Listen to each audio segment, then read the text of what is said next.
Welcome back everybody. My name is Grace, or Gibby, whatever you prefer, and this is my guide to the Mogloween seasonal event. Now, Mogloween has a lot of awesome things. It has a plethora of quests, it has a variety of items in its seasonal shop, temporary items in its trick-or-treat minigame shops. It also has the trick-or-treat minigame, which is awesome and very fun. This video is going to be a guide to pretty much everything meta about Mogloween. And in the background right now, you're just going to be watching me do the trick-or-treating minigame while I talk about the items and other stuff to do in this event. This video is going to have three main parts. The first part is going over the top items that I really like from Mogloween and think that a majority of players should at least look into buying. Whether or not they're going to use them all the time, they are really strong items that I think you should at least know about. The second part of the video is going to be some boss guides for some of the difficult Mogloween boss fights. There are a few quests that people can get stuck at if they don't have the tech or the knowledge about the boss mechanics, so I've gone ahead and made some very simple, easy to follow guides, which should hopefully lead you to be able to beat those bosses with no real trouble. And finally, the last section is going to be me talking about not just the good items, but every single item you can get from Mogloween in order of release, from the really old quests to the newer quests. I'm going to skip over the candy gathering minigame because, quite frankly, pretty much all of it is outdated. That being said, let's get right into the top meta items. And again, as a quick plug, all of this information is in written form, and the Google Doc, which is linked in the description, which I very carefully put together, and should be very helpful to anyone who likes to read rather than listen.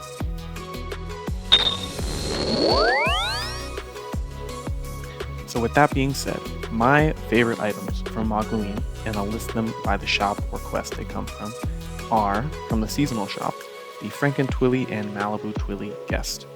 These defensive guests are wildly OP if you're fighting a monster with status, particularly bosses.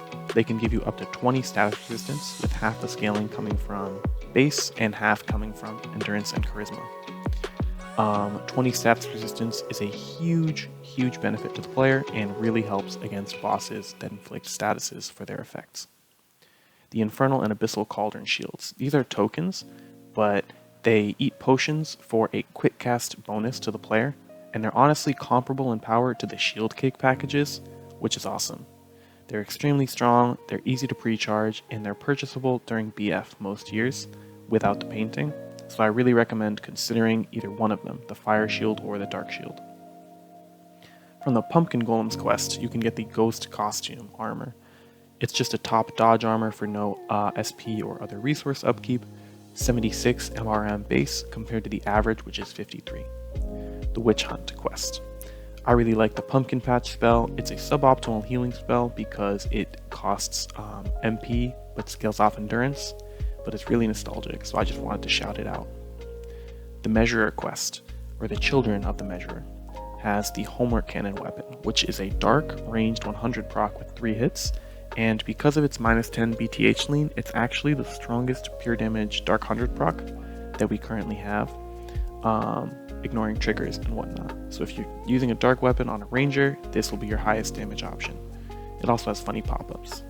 Not a stellar item, but since it's the highest damage option, I thought I'd shout it out. Skipping ahead several years, from the Candy Caverns quest is the Sugar Gobbler guest. It's a crazy powerful guest if you're going to use candy to boost it. Otherwise, it's a pretty good guest, and you can use it for Petrify shenanigans. When you boost it with candy, it has a crazy high chance to inflict Petrify, which is awesome. The Witch's Revenge quest has the Fracture Point weapon, which is a weapon with bleed potency, and it inflicts bleed passively on your attack for a pretty reasonable SP upkeep. Really good weapon, really good for bleed stacking and FD builds, even though it's 0 proc. The Zombies Landings quest has 4 great items and 3 stellar awesome items. The 3 great, perfect, amazing items are Zorbek's Ultimatum, 74th Law, and Mandate. Now, these spells come in skill versions, which follow damage based off your weapon type, strength or ranged for melee or melee or ranged for strength or dex builds. And then they also have an MP cost int scaling version. Basically, each spell trades 90% damage to inflict a status. Zorbak's Ultimatum is a wind spell, which trades 90% of its damage to inflict poison at a -20 save. Really strong. 74th Law is a fire spell, which inflicts burn and bleed, and it's the strongest bleed spell we have, which is great. It also inflicts the bleed at a -20 save. Mandate inflicts choke and blind. Both of these statuses are exceptional, even if they don't synergize too well, and it's based off earth resistance, which is very, very useful. And finally, the pretty good but not as good item is the Zombie Hand Cannon, which is the highest damage light 100 proc for rangers, and it's really good against undead for even more damage. You could combo this with Paladin or other undead killing armors, or just for killing undead in general. Really high damage because of its -10 bonus to hit lean. The Cauldron Trouble quest has the Brain Wreck Misc, which is a water defensive misc, but the main draw is you click it once per battle to get SP. I find it very useful, particularly for adventurer gameplay. And finally, the 2023 quest, Crystal Clear Story, has the Mopshetty, which is a Darkness clone of Fracture Point, so obviously that's awesome.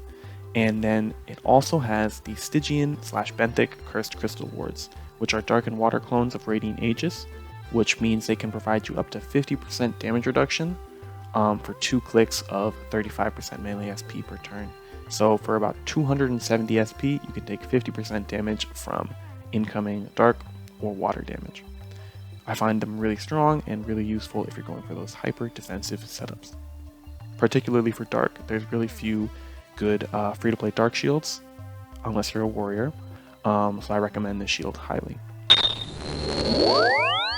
Okay, so here we go with the quick guide to the Sugar Gobbler monster.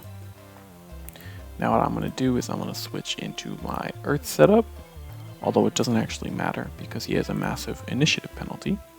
But I'm going to unsummon all my random stuff that I was using to speed through the quest, excuse me. And what I'm going to do is I'm going to simply use a very simple setup, Fairy Godmother for mana regen, and a simple wind spell with the Winds of Change tome, which you can't see because of the pet. But I'm simply going to be spamming this spell and killing the monster because of the great damage and accuracy boost you get from throwing the guy candy. Now, if you are a ranger or a warrior, what I recommend is instead using the H-Series Celerity and using your highest damage weapon, like a Blood Blade or similar weapon, in combination with the Overdrive Onslaught basic attacks or the Missile Barrage skill, then switching back to an Earth Armor at the end of your turn, like Werewolf, for example, and basic attacking, after the Celerity, of course.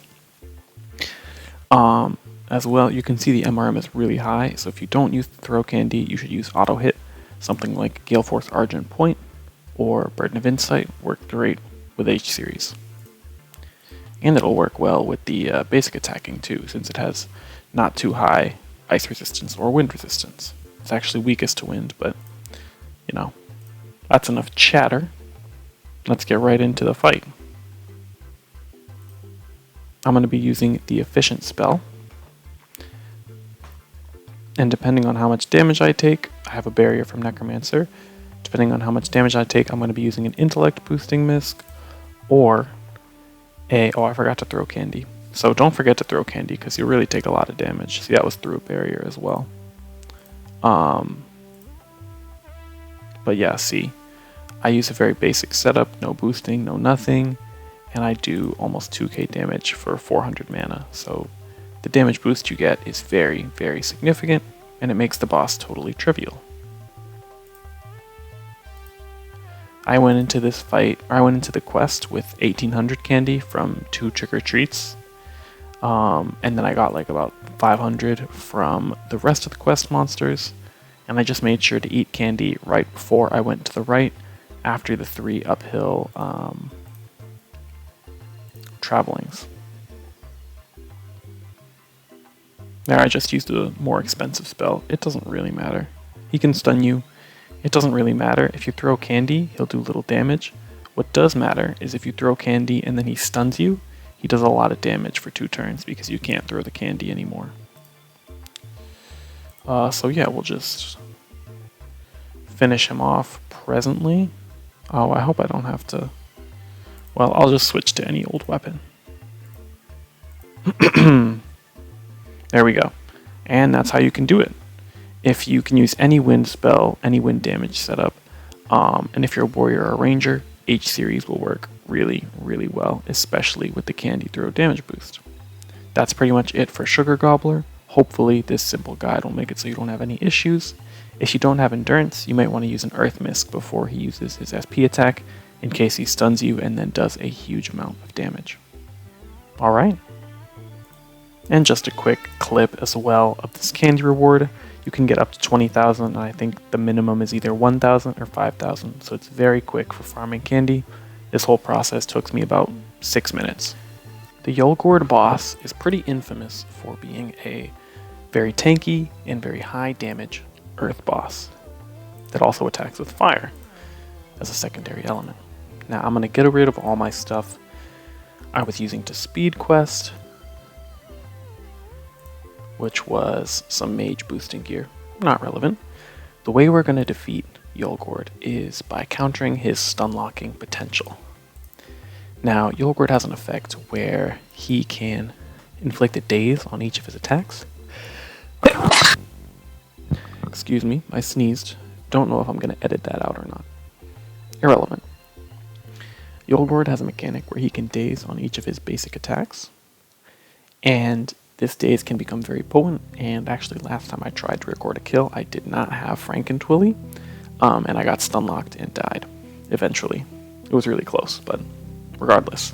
So the way you're going to want to kill him is having a relatively tanky build and a tanky setup, and you can run fire or earth, but whatever you do, run a defensive misc of the other element.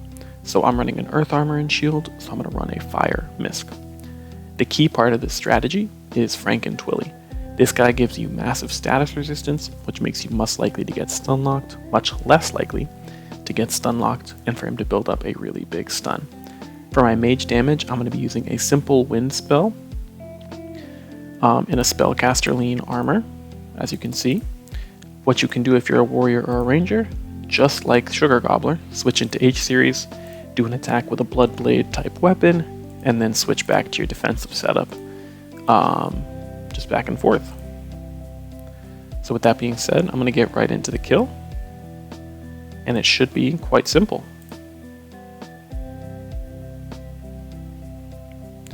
So as you can see, Frankentwilly gives you plus 22 status resistance.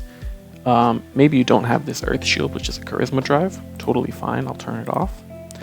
And he still should give me 21 status resistance. This status resistance scales halfway off base and then a quarter way off of endurance and charisma respectively. So if you have only charisma and not endurance, you will get 15 status resistance. If you have neither, you'll get 10, and if you have endurance but no charisma, you'll get 15 as well. If you have both, you'll get 20 or 21 like I have. So as you can see, I'm getting dazed very, very little. I don't have luck, so if you have endurance and luck, that's good too. But really, Frankentwilly is the magic man in this whole situation. Without him, you'd be getting stunned a ton. I know because I just did another kill and failed it. So you really want him from the seasonal Mogloween shop before you get into this fight. Otherwise, you'll have to nuke him or stun lock him yourself, which is totally possible, but a little bit less reliable. So I just went for this simple tanking method. So see, he dazes you for 25%. It doesn't scale off your elemental resistance or anything, it's just a 25% daze. So yeah, I'm going to turn off the audio, speed up the clip a little bit, and I'll see you guys later.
So here is the bound Defiler, which is a boss that has a strong set of damage over time statuses it inflicts on you, which can make the fight very difficult, particularly if it's allowed to stack infinitely with its poison, which is very hard to deal with if you don't have a cleanse. Now there are a couple of very simple ways to get around this. First of all, you can see that the Paladin armor has its undead triggers, the Resilient Aura and the Overwhelming Aura, because the Bound Defiler is an undead. This means that you'll get 20 status resistance from the Resilient Aura, so it'll be significantly less likely to inflict statuses on you. Next up, you can use Malibu Twilly or Franken Twilly to give you even more status resistance, so you're pretty much status immune. This will give me 40 status resistance, 20 from the armor, and 20 from Twilly, which almost makes me immune to all of its statuses. So I resist the Burning Darkness. I think it's a permanent burn, not a permanent poison, but they affect the same way. So with this setup, I'm pretty much going to be untouchable by this boss's status effects. Now, there's a couple other ways to do it. One, the boss only deals damage. The boss only inflicts status effects if it deals damage to you.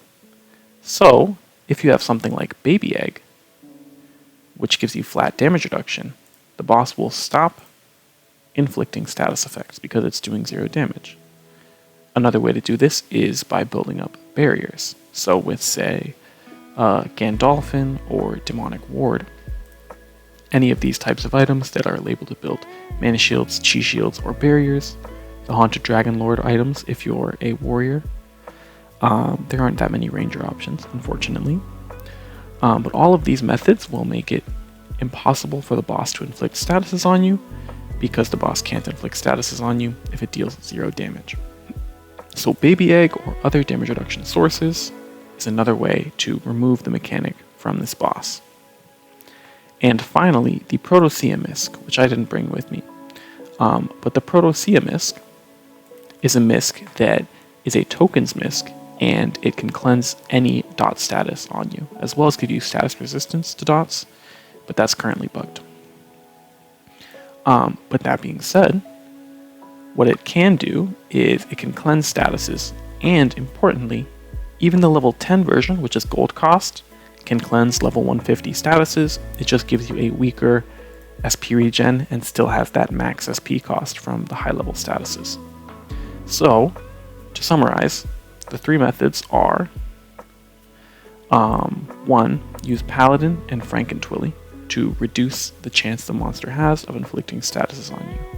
2. Use a damage reduction source or a barrier / chi shield / mana shield source to make the boss deal 0 damage, and then it won't inflict statuses on you. 3. Use the Protosea Misc from Big Trouble Little Granamore, which does cost tokens, but the level 10 gold version will also work to cleanse any status on you, so you can use that. And 4, of course, you can use the Necromancer armor, which is made to fight dark bosses, and you can use the status cleanse built into Necromancer, which will also heal you and manage your SP really well. So all in all, this boss is definitely tricky, but if you use either of the tier 3 armor items, or a damage reduction strategy, like what I'm going to switch to now, Baby Egg, my baby, my darling, and the champion holy armor. I'm using the Arcanist version, but the warrior and ranger version works just as well. If you use either of the tier 3 armors, Paladin to resist the status, Necromancer to cleanse the status, or you use damage reduction, or you use a status cleanse from Protosea or Necromancer. You will have no issue with this boss, and although it can be tricky, with all these modern items, it's really quite easy to deal with now. I hope this guide is helpful, and I'm going to mute the audio and speed up the rest of the clip.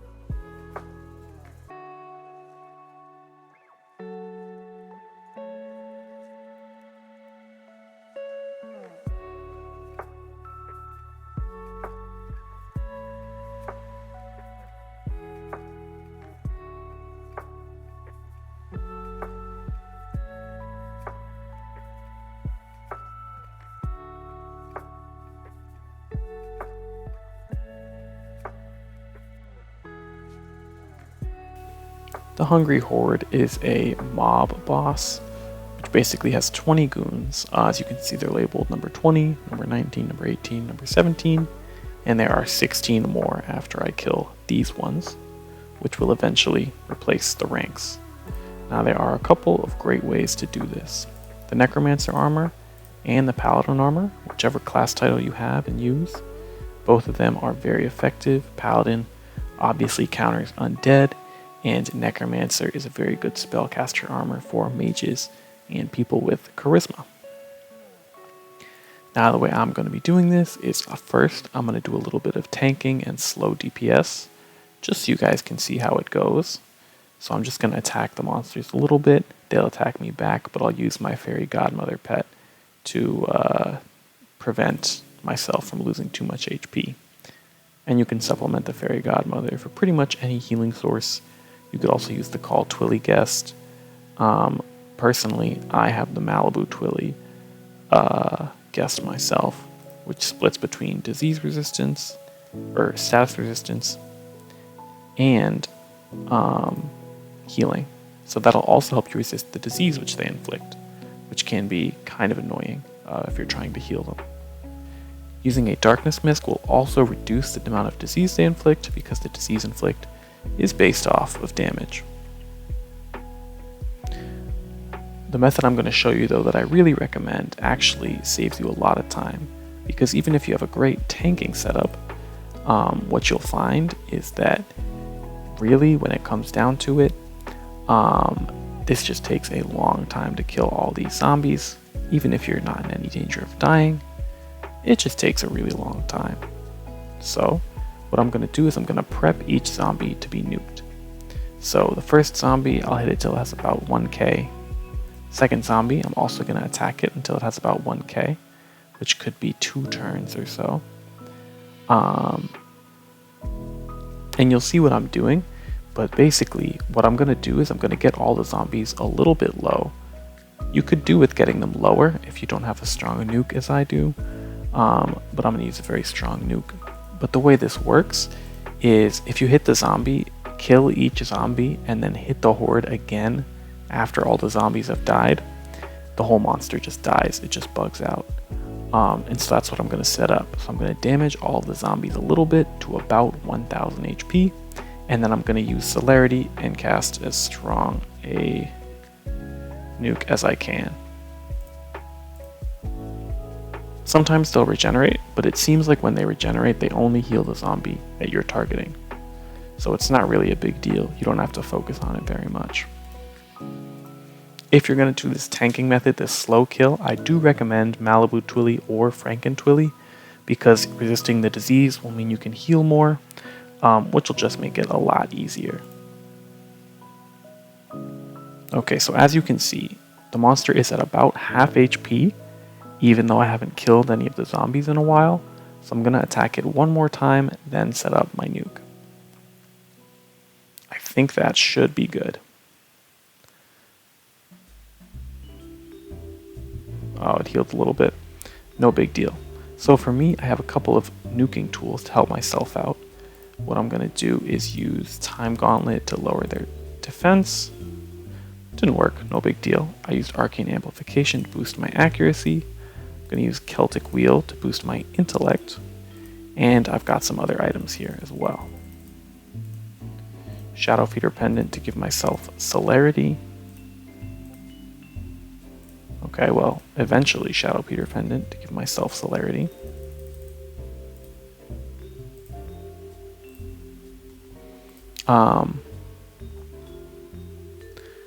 Grakma Harbinger for Berserk, Legion Fenrir Guest for Berserk, and if you don't have all these nuking things that I'm using, you probably don't, that's just fine, not a huge deal. But what you can do is just get all the zombies a little bit lower, like get them to 500 HP instead of 1000, and then it'll be much easier for you. So I'm simply going to use Destruction Burst. As you can see, there's only one zombie left, and on this second cast, it should take it to 0 HP instead of 1, which made me win the fight instantly. So instead of killing 20 zombies, I only had to kill 5, so I really recommend this nuking strategy or this whittle down and then nuke strategy, compared to, actually just slugging it out and killing the monster 20 times. If you are going to do that though, Sacred Paladin weapons are your friend, the Paladin subclass, Paladin tier 3 class is your friend, and all of that will make it much easier, with a healing loop and perhaps some status resistance. I hope this is helpful. Thanks!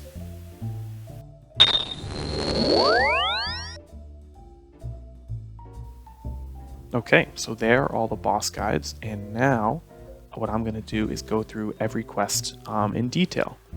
So for the seasonal quests, there are a couple quests from Zorbak that you can talk to him to access: the Undead Princess, Zorbak's Evil Pets, Doppelganger, and Monster Maniacs. The first three have no items except for Zorbak's Evil Pets, which has some temp pets. The Ice Cat and the Flying Eye have some niche uses. But Monster Maniacs is the first quest with rewards. And the rewards are 4 pets. A Dark Pet with 4 hits, which has a 20% chance of inflicting a 100% control at a plus 20 save. The Fish Boy Pet, which is a Water Pet, which does normal damage stuff. The Werepup Pet, which is an Earth Pet that has a random RNG chance of scaling itself up to deal 150% damage, or scaling itself down to deal 50% damage. Totally random, but interesting. And there's Frankenstein Jr., which is a Fire Pet with just normal damage range stuff. The next quest I'm listing is the Pumpkin Golems / Jack Pumpkinface quest. It has different names depending on if you're in the Mogloween hub or the painting hub. This goes for a lot of quests, so if I say 2 names, that's why. The notable monsters are Cabraz, who has a mildly dangerous dark spell nuke. Just be careful of that so you don't get one shot. The rewards are Ghost Costume, which is a dodge wind armor with very high MRM, but deals FD weapon damage and takes incoming FO damage. The Gorgonzilla Costume is a mid-offensive water armor with a fire poison skill, and it's a weak poison. The Pumpkin Carver is a melee fire weapon with a randomly 28 proc special, and the Pumpkin Shield is a dual element fire water shield, -21 and -20. And the Candy Corn Tempest is a lower level spell that hits with light and wind. Because of old standards, it's a very good spell until about level 115, even though it caps level 85. The Pumpkin Smasher, Harvest Reaper, and Pumpkin Staff are all underleveled items, melee, and magic respectively, that have different elements at different levels, and they're like 28 procs, 15 procs, and 30 procs. Very mid, you could say. And there's the Clown Costume, which is a very fashionable armor, but its max level is 20. Search for the Witch Sister / Witch Hunt from 2007, and you can talk to the Witch Sisters to start this quest. There are no notable monsters, and the rewards are the Licorice Whip, which is a ranged 100 proc energy whip, and its max level is 142. It also has underleveled ice and fire and wind versions of the same item. The Sugar Rush armor is a fully defensive earth armor with energy and wind triple compression. It has a 4-hit weapon-based skill that follows weapon element, and the damage is improved by candy, which essentially makes it do FO damage while being an FD armor. Very OP for candy users, and particularly if Warrior Lean goes through in the stat revamp, it'll be really good with candy, and it'll be okay without candy. The Pumpkin Patch healing spell, it costs MP and scales off end. Fun little spell. The Drago-Lantern is a Fire Earth Ellie-seeking pet. There are also some house items, which is the Moglinster and Candy Golem house guards, and the Witch's Portrait painting. Shooting Star / Falling Star Mystery, you can talk to the Werewolf King to start this quest if you're interested, and there are no notable monsters. The rewards are the Desiccated Leg, which is a 15 proc energy magic weapon with a slight negative BTH lane. The Diretooth form is a mid-offensive Earth Dark compression armor, and the Conglomerate Franken Shield is an energy shield which has Dark and Earth secondaries. Queen is an Earth pet, and it becomes boosted if you feed it a potion, but its max level is 85. Go to Lockjaw's house / Lockjaw's house. There are no notable monsters, and the rewards are the Corpse Cannon, which is a 100 proc ranged dark weapon. Its max level is 145, and it's notable for having a 1-hit normal attack and a 1-hit true special. this could come in handy against monsters with flat damage reduction or similar effects. The Frankenglaive is a 15 proc light spear, and the proc boosts the next 5 attacks to be 0 proc and do slightly more damage. It's not good, but it's interesting. The Beast King jammies are a fashion armor, but they're very low level. And the Frankenspine's Remains is an energy pet with a max level 105, which also has a 134 training difficulty, which is nothing special. Visit Zombieland.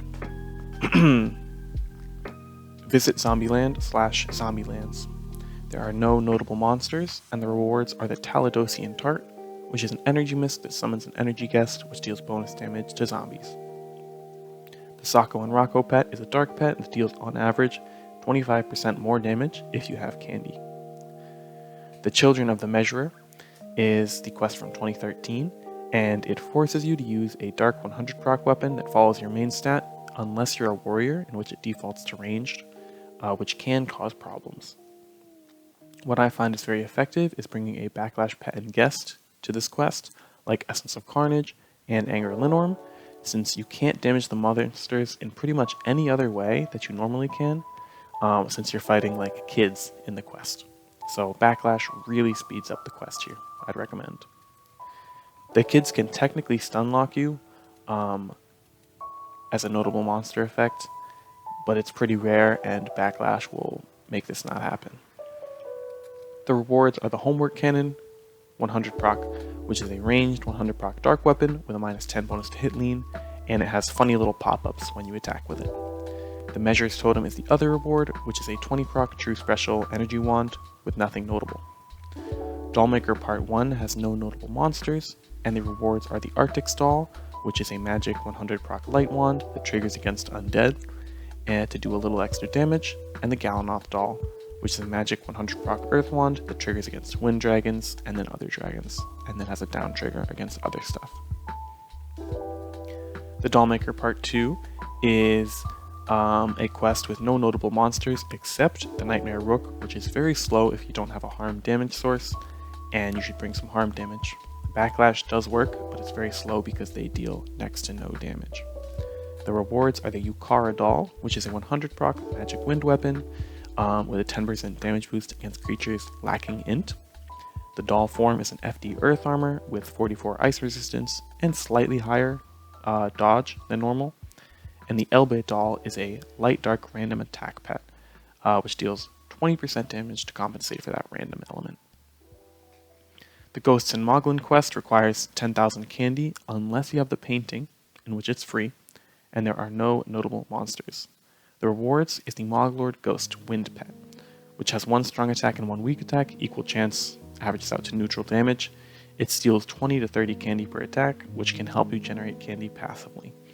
I don't find it very useful, as the Candy Caverns quest is meta for getting candy, and it's just much faster.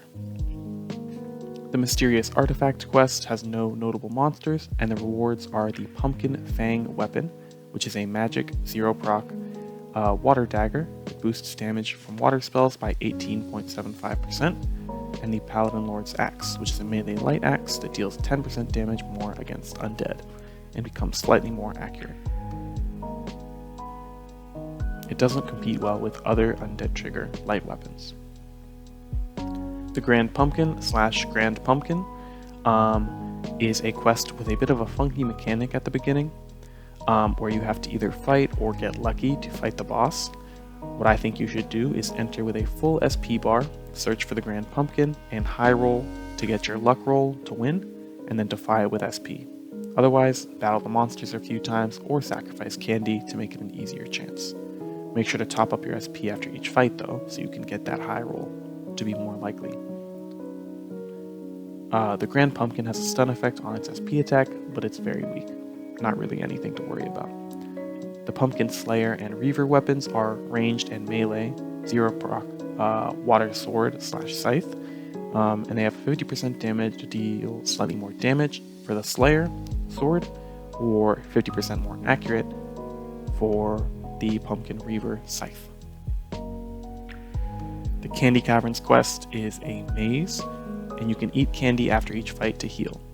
If you want to cheese the boss, as my guide recommends, I recommend bringing about 2k candy with you, as you generate some during each fight as well. To get to the boss, go right, up, up, up, and then left. The notable monsters are the Sugar Gobbler, which is an extremely powerful earth boss with just really high base stats, HP, MRM, and damage. It tries to petrify you on its SP attack, and it's really hard to do without candy. But if you do throw candy, it makes it deal less damage, be less accurate, and it gives you a massive additive damage boost to your attacks, as well as an accuracy boost. With candy, it's very easy to nuke with any sort of damage source. I use an efficient spell for about 5 to 10 turns. The rewards are the Call Sugar Gobbler, which is the Earth SP guest, which can petrify and do damage, both of which are very strong when boosted by candy.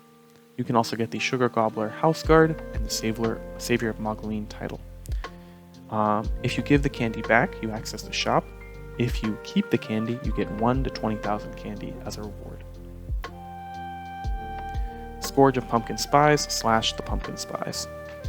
Yulgourd is the only notable monster, and it's a very powerful earth boss which hits for earth and fire and can stack days. He has no damage cap or freedom, so he can be easily cheesed with stuns or with something like a Terror Eater nuke. Frankentwilly and Malibu are really great to counter his stun locking, and I really recommend them to make you get dazed less. You can also use the Paladin armor and Undeadify with Storback's Ally Assist to give you more status resistance. The rewards are the Ram's Head's Cleaver, which is a tokens melee 20 proc fire axe, which has a very low chance to inflict thermal shock. The Knife to Meet You is an earth damage spell which is quick cast. It deals 5/8 of normal spell damage for a normal MP cost, and it's useful for one-turn kill methods and for early game XP and gold farming. The Call Gordon Ram's Head spell is a fire SP guest which can toggle for a decent paralyzed chance based off fire resistance, and has a charisma versus charisma save. There are also several faces in this quest. The Sister's Revenge is a quest it's a war type quest, and the boss is the Bound Defiler, which has a very high damage penalty on its attacks, but for that damage it loses, it inflicts bleed and poison, and burn on its SP attack. The notable ways to beat this monster are resisting the statuses with status resistance from things like the Paladin armor or the Frankentwilly and Malibu guest, which can give you up to 40% resistance if you have endurance and charisma trained, with the two of them combined. The other way to do it is damage reduction. If the boss deals 0 damage, it will not try to inflict any statuses. You can accomplish this with damage reduction sources like Shield Cake or Baby Egg, or with barriers, mana shields, and chi shields. Necro is a perfect armor to do this in, as it passively creates its own barriers. Baby Egg alone will be enough damage reduction if you are in a neutral or have D dark armor. Rewards are the Edge of Malice, which is an earth melee / ranged weapon with a daze toggle worth 25% melee. It's quite bad. The Fracture Point weapon is a toggle weapon which can toggle into bleed mode, which pays a small SP cost for 20 bleed potence and a 0.35 power bleed at the end of every turn. There's also the Mogloween 2020 painting, the Bound Defiler faces, and several war kill titles if you were around for the war. The Zombie's Landing spell has the Hungry Horde as a boss, which is a zombie super pack monster. It has 20 weak zombie reinforcements and inflict disease on their attacks.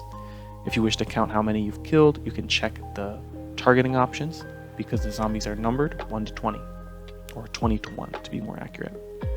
Stuns nuke all the zombies' HP at once, so if you stun it several times, they'll die. If you want a simple fight, whittle them down a little bit, each one to about half HP, and then nuke the boss with 5 or more hits, because after you kill all 4 zombies, the boss will have 1 HP left, and if you hit it again, it'll go to 0 and the fight will instantly end. This basically cheeses the 20 reinforcement option, the 20 reinforcement mechanic, and lets you finish the fight very quickly. It's what I recommend. If you don't have nukes though, using a Sacred Paladin weapon and just sustaining your resources slowly and carefully, and reducing your incoming damage because the disease they inflict is based off damage dealt, will serve you very well. The rewards are the Zombie Hand Cannon, which is a light ranged 100 proc with a true special, and it deals bonus damage if the monster has 0 intellect. All 3 spells that are listed below pay 95% damage to inflict really strong statuses, and all come in SP skill versions and MP magic versions. Zorbac's Ultimatum is a wind poison at a -20 save. 74th Law is fire with a bleed and burn, where this bleed is at a -20 save. And Mandate is an earth with choke and blind. There are also several unique faces based off a certain zombie show. Cauldron Trouble is a quest with no notable monsters. The boss is very easy. And the reward is the Brainwreck Misc, which is a water defensive misc with 7 defense, MRM, that gives 190 SP on click once per battle. Finally, this year's quest is the Crystal Clear Story from 2023, and there are a couple notable monsters. Mason is a 1-to-1 clone of Bound Defiler with slightly different stats. The exact same strategy of damage reduction or status resistance works. Zorbac is a pretty easy fight, but he does have an MP based Dark Nuke that's extremely strong, so watch out for that if you're not paying attention. The rewards are the Mop Shetty, which is a darkness clone of Fracture Point. It toggles to pay SP to get bleed bonus and inflicts a passive bleed. The Stygian and Benthic Cursed Crystal Hunger Swords are Dark and Water melee 0 proc swords, which pay 10% damage and MC to heal a flat amount of HP off each turn based off hit accuracy, If you hit with everything, it's 60 HP. The Stygian and Benthic Cursed Crystal Wards are Dark and Water clones of the Radiant Aegis Shield, so you can click to pay 35% melee SP, or 137, and you can click it up to twice to reduce incoming damage of that element by 25%. There are also a couple of Camp Counselor titles and the 2023 Mogloween painting. The seasonal shop has the Pumpkin Caster Staff, which is a magic fire 0 proc staff with a built-in fear spell for 653 MP, and it's 4 hits, and it trades 30% damage for the fear, which is 25% times fire resistance for 4 turns. The Cyclops Trident of Light is a ranged light 20 proc spear. The Water, Wind, Ice, Energy, Light, and Dark versions of Soul Drinker, all with unique names, are tokens melee/magic 20 proc swords, with an HP/MP lifesteal special based off damage dealt, and the lifesteal is normalized by resistances, so it heals the same whether it's 200% or 10% resistance. Dark Comedy is a magic wind proc 30 proc sword, and it can control the foe on the special. It's notable for having completely random damage. The Chainsaw weapon is a 20 proc ranged water scythe. The Toffee Apple Wand is a magic 100 proc water or energy compression wand, and there's no info subs. The Pumpkin/Sinister Pumpkin Overlord is a tokens water armor, and the water armors have Earth or Light secondary or Earth or Dark secondaries based off their names, and the secondaries are at 53% resistance. They have a flashy plus 5% damage MC. The Straitjacket is a tokens water energy compression armor, 4141, and it has a 1-hit attack with a negative bonus to hit wound, which is slightly interesting. So for shields, there is the Slime Barrier, which is a water shield that gives you slight healing based on how many hits the monster attempts on you. The healing is very low, about 9 per hit.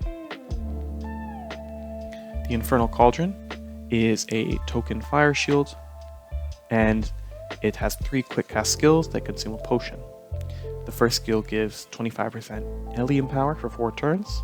The second skill inflicts a poison for 4 turns. It's at a -20 save.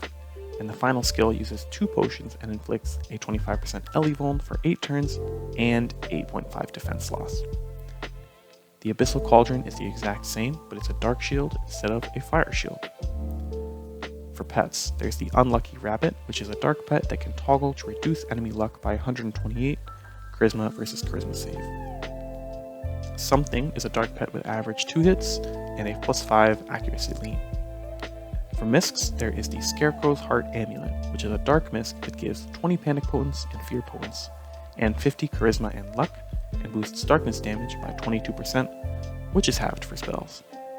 And finally, these spells are the Call Twilda/Double Twilly/Pika Twilly SP guests, which are light, fire, and energy clones of Twilly, with a pure damage mode and a pure healing mode. Franken and Malibu Twilly are SP Energy / Water Guests, which trade half damage for a poison status at a -20 save. And they also have a healing mode, which trades half its healing for status resistance, which is about 20 with Charisma and Endurance investment. And finally, the last item is the Bomb O' Lantern spell, which is a fire spell with 3 hits and a -3 bonus to hit lean. There are also several paintings and faces.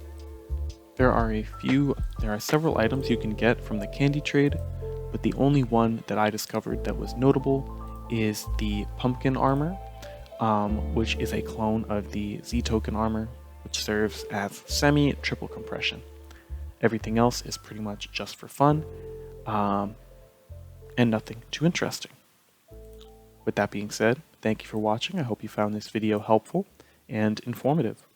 Let me know what you think and if you have any questions, and I will see you all later. Bye bye and have a great day.